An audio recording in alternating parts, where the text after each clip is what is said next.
nem volt bennem tudatos az, hogy ez háború. Nekem akkor olyan természet, ilyen az élet. 40-ben születtem, a kellős közepén a háborúnak.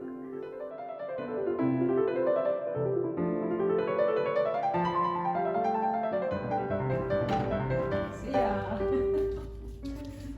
Tehát ez nekem nem volt háború. Amikor egyszer-egyszer láttam a szüleimet aggodalmaskodni, akkor azért megijedtem, hogy mégis miért így van, miért nem úgy van. Nem sok minden maradt meg bennem, de a háborúnak a vége abszolút, mintha most lett volna, mert olyan fesztivál hangulat volt az utcán, meg mindenhol. 5 éves voltam, és úgy töprengtem, hogy miért kell ennek ennyire örülni. Hát aztán később megtudtam, hogy miért. Az volt a háború, hogy nyugodtan dolgozhattál, mehettél ide-oda, amoda, de jött egy szőnyegbombázás, nem tudom jobban mondani, akkor megszólaltak a szirénák, ha a szirénák megszólaltak, akkor gyorsan védett helybe, vagy pincébe, vagy bunkerba, vagy mit tudom én. Szóval el kellett bújni, ez volt benne a lényeg, és ez volt a családban a legérdekesebb reakció, hogy a nővérem azonnal elaludt. Ő 7 évvel idősebb, mint én. Elaludt, és akkor szépen végigaludta a bombázást. Mikor vége volt, elmentek a repülők, akkor újra szirénáztak, arra újra fölébredt, és akkor el volt intézve. Komoly támadás magát a családot 2 esetbe érte. Egyszer a lakosszobánkba a falon keresztül bejött egy nagyobb repec. Én csak arra emlékszem, hogy kinyitottuk az ajtót, és az egész szoba, szóval nem lehetett látni semmit a portól. És akkor látták a szüleim, hogy bejött valami, akkor úgy mondták, hogy egy repesz. Ez volt az egyik, a másik meg az, hogy volt egy nagyon aranyos kutyánk, és mikor följöttünk a pincéből, a hátsó lába hiányzott az egyik.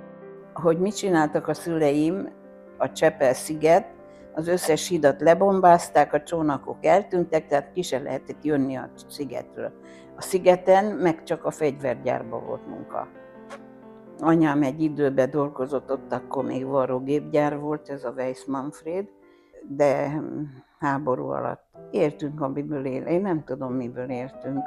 Egyre emlékszem még, hogy jött az a hír, hogy a szomszéd bácsi meghalt, mert a Shell gyárat bombázták, és ő ott dolgozott, és aki ott volt a munkában, mindenki meghalt, és Diószegi bácsinak hívták, de én soha nem mondtam ki végig, csak mindig Dió bácsinak hívtam.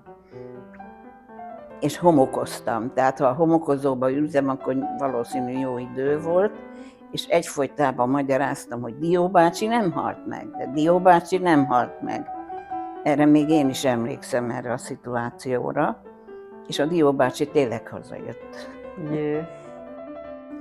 Lehettem körülbelül 4 éves, amikor a szüleim egyszer elindultak a bunkerbe, hogy miért, nem tudom. 3 voltunk testvérek, és a bombázás kint ért az utcán bennünket. Az egy borzasztó emlék még mai napig is. Ahol álltunk, az a kerítés kigyulladt. Egy, ami nagyon évekig beném ivódott, a repülőktől való félelem. Annyira féltem a repülőktől, hogy már Bián laktunk, mert 46-ba kimentünk Biára, és ha repülőgép jött, akkor ajtót, ablakot, mindent bezártam, és elbújtam az ágy alá, mert rettentő féltem a repülőgépektől. Csepel-szigetnek az északi csúcsa bulgároké volt, és ott kertészkedtek. Mikor learadták a dolgokat, akkor ez az ott maradt. Úgyhogy apámék elmentek, már apám meg még egy szomszéd bácsi, elmentek, és hát kerestek, hogy mit találnak, és emlékszem, mikor egyszer krumplit találtak, hát fantasztikus volt, hogy krumplit tehetünk. De már vége felé a háborúnak már semmi, de semmi nem maradt, és emlékszem, hogy marharépából csináltak valami főzeléket, de volt egy tányérunk, ami egy zománcos fehér tányér volt barna-vöröses pöttyökkel. Hát abból a tányérból évek múlva se tudtam enni, mert abba rakták bele ezt a marharépa főzeléket a szüleim, leültettek a lépcsőre, és kötelező volt enni, valami rettenetes volt. Nagyon-nagyon élénkebb bennem maradt az inflációnak a beköszöntése, mert hogy apu szabó volt, és odahaza dolgozott, hát a pénz otthon volt. Betették az asztal fiókjába, és tele volt már egy rakás papírpénzzel, és emlékszem rá, hogy jött egy, hát én nem tudom, orosz vagy német, szerintem orosz katona volt, akinek tányérsapkája volt, és a Lajcsi meg akarta venni a tányérsapkát.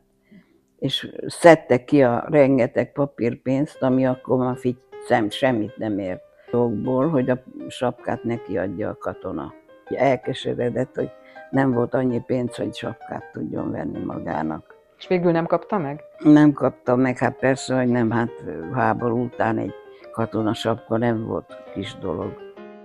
A legvégén a háborúnak akkor anyám is, meg apám is az oroszoknak dolgozott, úgy, hogy berendeztek egy varrószobát, először nálunk a nappaliba, és ott kellett varjon apu, aztán elvitték őket, anyám is segített, és akkor onnan kaptuk az ebédet. Tehát nem kellett főzni, ez volt a fizetés. És hát a közkonyha nagyon rossz volt, de a tiszti konyha elég jó volt. Majd mesélték, én nem emlékszem rá. Minden esetre nem marharépa főzelék volt, ez volt a lényeg. Egy nagy gazdasági válság következett a 20-as években, ami nagyon nehezé tette az életet. Nem volt mit adni a bébinek olyan étel, és az orvosok egyfolytában teljes teját adjon a gyereknek, és hát állandóan sírt a gyerek, sírt. Mikor aztán egyszer azt mondta neki az orvos, hogy hát most már nem tudnak vele mit csinálni, tegye be a kis ágyba, hadd haljon meg nyugodtan. Erre anyu hazament, és mivel bableves volt ebédre, fogta és telehetette bablevessel a gyereket, mondván, hogy legalább jól lakva halljon meg. És a Kamilla elaludt, és rettenetesen megijedt, hogy ott ült az ágya mellett, hogy mikor hal meg. Aztán Kamilla fölébredt, és nagyon boldog volt, és kérte továbbra is a bableves. És így derült ki, hogy hát rosszul. Alul volt táplálva. Éhezett szabályosan, azért sírt. Bőrkabátot kellett megcsinálni a nagycsarniknak, mert este vitte a Barisnyát színházba, és bőrkabátba kellett, hogy menjen, mert civilbe, és apu csinálja meg neki. Hát az apu varrógépe nem olyan volt, hogy bőrt lehessen vele varni, és késett vele. És emlékszem, hogy elővette a pisztolyát a katonatiszt, hogy ha nem lesz kész a kabát, agyonlövi aput. Úgyhogy ez maradt meg bennem, hogy mi lett a vége, nem tudom. Hát az biztos, hogy nem lőtte agyon, de... Igen, valószínű. De ez megmaradt bennem, mint gyerekben, valószínű valahol a közelben lehettem a vita hevébe. Valaki a szomszédból megtanította velem, amit én úgy énekeltem akkor gyerekfejjel, hogy nyema, kleba, nyema, szóri, nyema, kleba, potka, barina. Még most is tudom. És én arra emlékszem, hogy úgy szerettem hintázni a kilincsen, hogy két oldalról megfogtam az ajtónál a két kilincset, fölhúztam a lábam, és úgy hintáztam. Hát én ott nagyba hintáztam, ugye apu dolgozott a katonáknak a műhelybe, és énekeltem, hogy nyema, kleba, nyema, szóri. Állítólag ez azt jelentett, hogy nincs kenyerünk, meg nincs ennivalónk, valami ilyen valami. És pár óra múlva beállított a katona, és hozott egy rakás szalonnát, meg kenyeret. Erre nagyon világosan emlékszem. Különösebben nem vettem észre a szüleimen háborútól való félelmet vagy aggodást. És egyszer jött haza apu, és hát rettentő nagy volt a Az aggodalom mind a két szülő kétségbe volt esve, és hát nem tudtuk, először gyerekek ott álltunk. Hát bejelentették az oroszok, hogy fölnyitják az egész gátat, és egész Csepelt elöntik a Dunával. És hogy aki tud, meneküljön, de hova, meg hogyan. Se híd, se csónak, se hajó, semmi a világon nem volt. És hát ez egy kicsit úgy vettük észre, hogy itt Megijesztette őket. megijedtek, és hát kerestek kiútat, de nem volt sem erre se kiút, de azt elmaradt a gát föltépése. És akkor nagy volt a ünneplés, hogy hát akkor németek elmennek, de hát erre nem számítottunk, hogy az oroszok rosszabbak lesznek. De egyetlen a németek pusztítottak, az oroszok loptak. Még egy pozitív emlékem, ami most előjött a csepeli otthonunkról, hogy apai nagymamám vitt mindig sétálni. Nem tudom, mennyi idős lehettem, de hát 5 éves koromban már vége volt a háborúnak. És kivitt mindig a templom térre. Ez a templom mai napig is megvan, a kerítése megvan, és mindig bementünk a kerítésen belül, mert ott rengeteg volt a pitypang. És én ott szedhettem mindig pitypangot, és azt vihettem.